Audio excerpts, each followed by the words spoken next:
Bella Rabbani,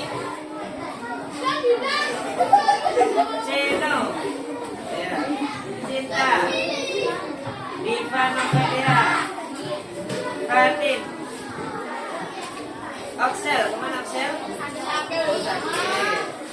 Irtiza, Sarem, Saruna, Ferdina Amanda, Suka Nadia. Oke, jadi ada beberapa teman yang tidak hadir dan juga ada yang sakit ya. Kita doakan ya semoga yang sakit segera pulih. Oke anak-anak, di pertemuan yang saat ini kita akan belajar tentang bab zakat. Bab zakat.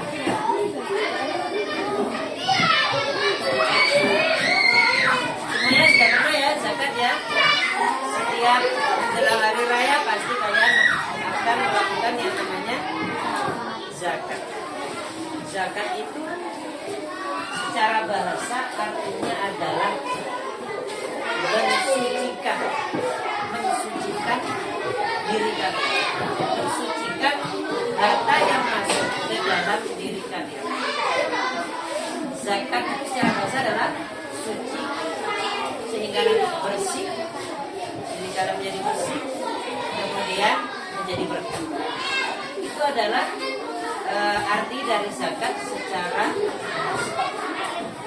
kalau secara Islam, zakat itu adalah sesuatu yang dikeluarkan dari diri kita diberikan kepada orang lain. Hukum zakat apa? Hukumnya zakat wajib. Dalam hukum Islam ada 5 ya. Yang pertama adalah syahadat, ya, salat, zakat, puasa, dan baik. Dari kelima rukun itu ada 2 jenis. Saya jelaskan dulu. Ada 2 jenis. Dari kelima rukun Islam, syahadat rukunnya ya yang pertama. Di situ ada sholat, ada zakat, ada puasa, ada haji. Sholat ini diperuntukkan ibadah kepada Allah. Diistilahkan atau dinamakan dengan ibadah makhluk. Ibadah kepada ini juga kepada Tuhan. Ini juga kepada Tuhan. Kalau zakat ini diberikan kepada sesama manusia. Manfaat ibadahnya dirasakan oleh sesama manusia. Namanya adalah ibadah ghairu makhluk atau dinamakan dengan ibadah sosial. Nah, kenapa agama Islam selain mengajarkan ibadah kepada Allah juga harus mengajarkan kepada umatnya untuk beribadah berupa berbuat baik kepada manusia. Salah satu dari ini kita dapat melihat dari salah satu ayat Al-Quran surat Al-Baqarah. Dari satu ya, ayat 1 alif lam dan terjemah dari bafi dan itu. Nah, yang keempat, alladzina yu'minuna bil ghaibi wa yuqimuna sholata wa mimma razaqnahum yunfiqun.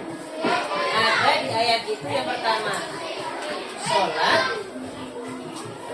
yang kedua dari ayat ini dapat kita pahami bahwa agama Islam selain menyuruh kita taat kepada Allah, juga menyuruh kita untuk berbuat baik kepada sesama. Maka dari itu dalam Islam makanya ada yang namanya zakat, itu yang wajib, dan ada lagi yang sunnah, ada sedekah, ada infak, ada zakah. Kenapa Islam mengajarkan? Coba nanti kita analisis, kita teliti bersama-sama.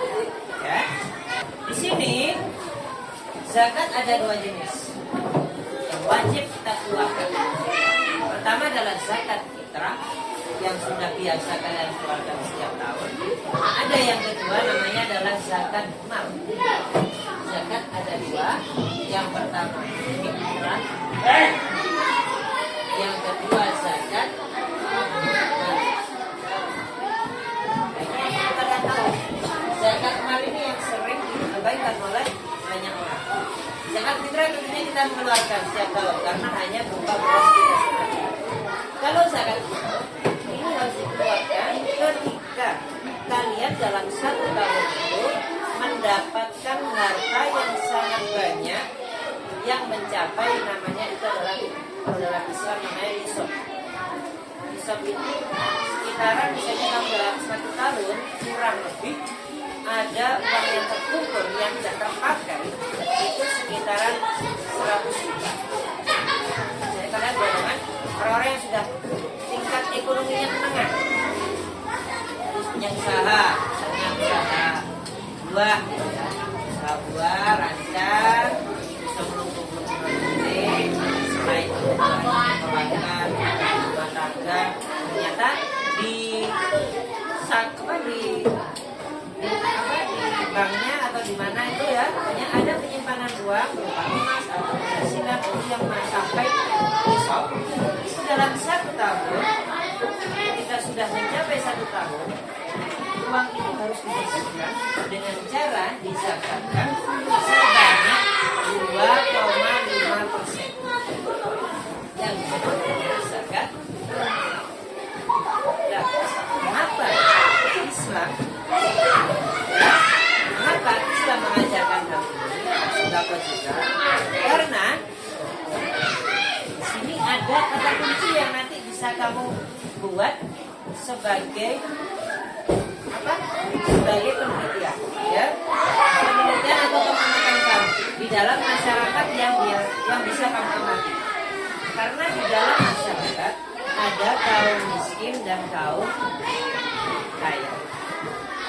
Ada kaum miskin dan kaum kaya. Kemudian Islam mengajarkan ini agar apa? Agar apa? Kenapa yang kaya dianjurkan untuk mengeluarkan hartanya kepada yang miskin? Dalam zakat ada 8 jenis ya, 8 jenis penerima zakat, mulai dari fakir, miskin, orang yang punya hutang, orang yang sedang berpergian, safar, musafir, ada juga sabilillah, seperti ustadz-ustadz yang mungkin kurang mampu yang sering ngajar ngaji di kampung kalian.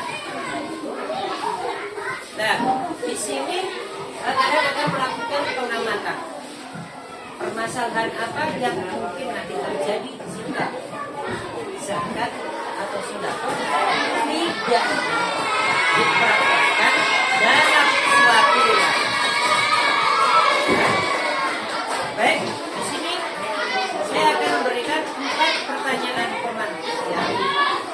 Untuk kalian teliti bersama satu kelompok. Satu kelompoknya bagaimana? Satu bangku saja ya. Satu bangku, nanti nulisnya satu saja. Kemudian cari jawabannya. Kemudian nanti kalian bisa ya. Boleh.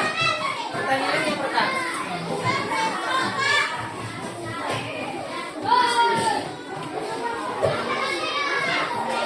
Kalau masing-masing baris bangku dipilih satu ya, satu aja.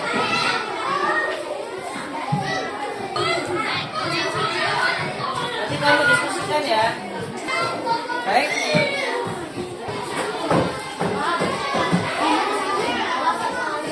Ya, itu satu bangku satu. Ya nulis.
Kurang keras.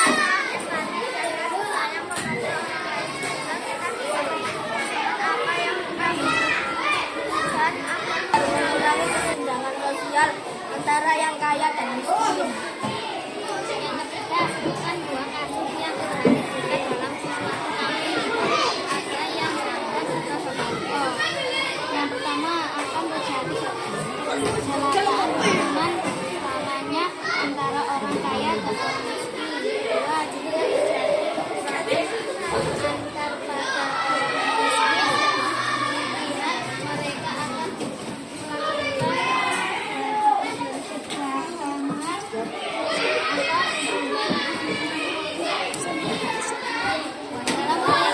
warahmatullahi wabarakatuh.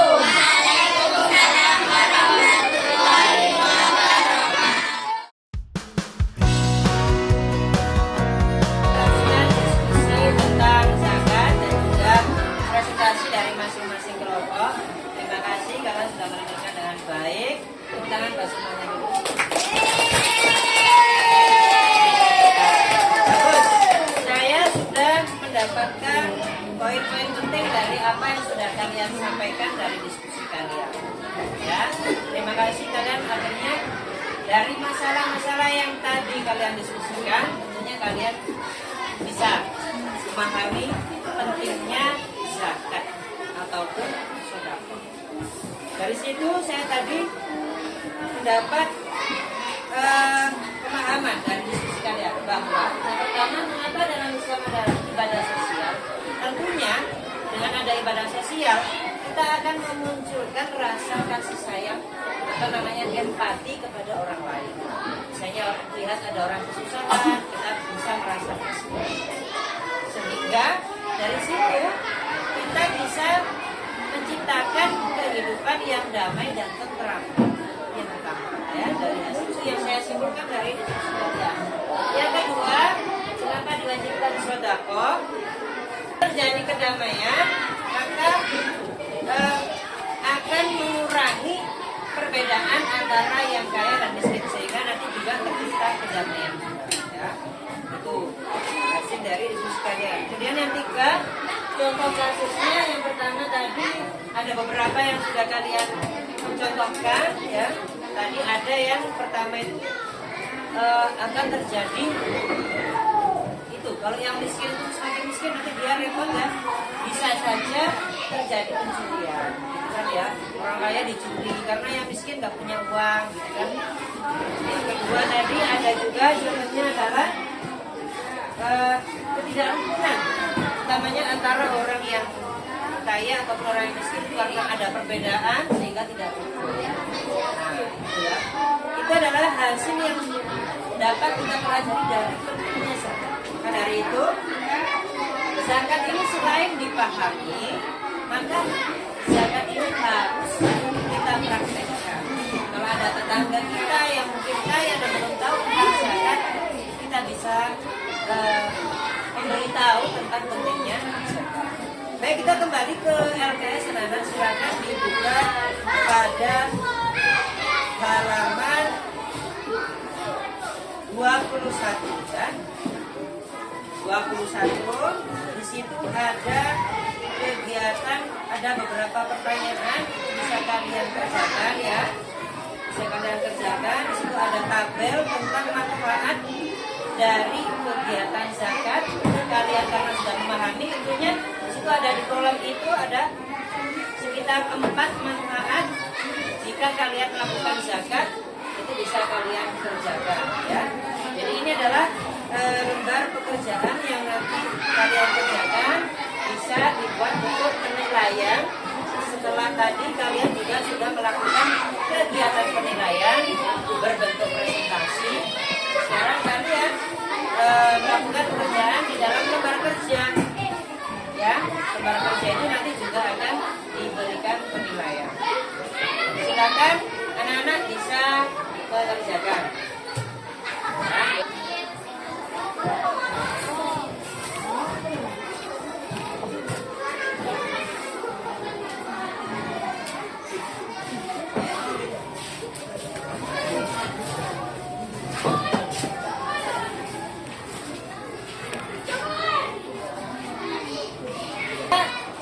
sudah melakukan kegiatan pekerjaan di luar kerja.